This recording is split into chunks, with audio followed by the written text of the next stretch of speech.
জীবনে যেটা ঘটে নাই সেটার জন্য ডাবল থ্যাঙ্কস। জীবনে যেটা ঘটে নাই সেটার জন্য কখনোই আমরা থ্যাঙ্কস বলি না, বরঞ্চ যেটা ঘটে নাই সেটাই বেস্ট ছিল।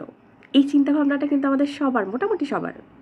মানে কোথাও যাওয়ার কথা ছিল, সেই জায়গায় যেতে পারি নাই, পরে জানলাম ওই রাস্তা দিয়ে গেলে বিশাল বড় একটা অ্যাক্সিডেন্টের মধ্যেই পড়তাম, মানে বেঁচে গেলাম। কোনো কোম্পানির সাথে ডিল হওয়ার কথা ছিল, হয় নাই, বেশ কষ্ট পেলাম, এত বড় একটা কোম্পানি। পরে জানলাম বিশাল বড় ঘাপলা ছিল সে কোম্পানিতে। এমনকি কারোর সাথে রিলেশন হওয়ার কথা ছিল, ছেলেটাকে খুব একটা সুবিধার মনে হয় নাই, সরে আসছি।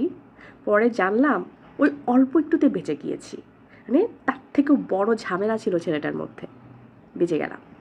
মানে যেখানে থিঙ্ক কাজ করলো না, যেখানে চিন্তা কাজ করলো না, সেখানে সুন্দর একটা ডিরেকশন এবং প্রোটেকশন ছিল আল্লাহর কাছ থেকে, উপরওয়ালার কাছ থেকে। বাঁচায় দেয় আল্লাহ, আসলে বাঁচায় দেয়। কিভাবে যে বাঁচায় দেয়, মানে এটা আসলে চিন্তা করলে বোঝা যায়। চিন্তা করলে বোঝা যায় চিন্তা কাজ করছে না, যার কারণে বেঁচে গেলাম সেই জায়গাটা থেকে।